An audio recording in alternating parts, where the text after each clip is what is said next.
Midnight, January 16, 1920, in Washington, D.C.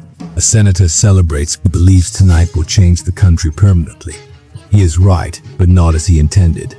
In Chicago, a 20-year-old kid from Brooklyn checks an inventory ledger. His name is Alphonse Capone. He is sitting on a $400 million supply chain. Capone didn't build Prohibition, but he was ready for it.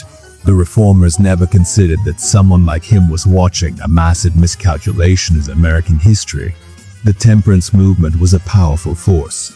By the 1880s, the Anti-Saloon League was a ruthlessly effective political machine, documenting the high social cost of alcohol. Before 1913, 30% of federal revenue came from alcohol taxes.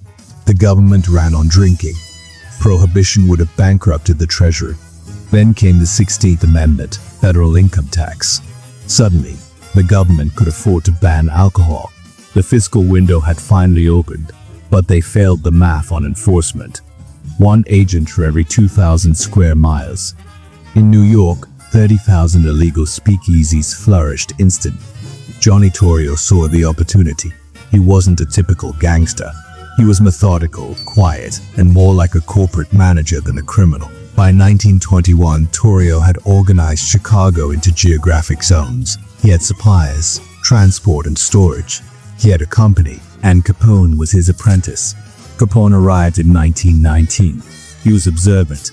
He learned that the product wasn't just alcohol, it was reliability. Being punctual and consistent was his real currency. In 1925, after surviving an assassination attempt, Torrio retired to Italy. He handed the entire operation to the 26-year-old Capone.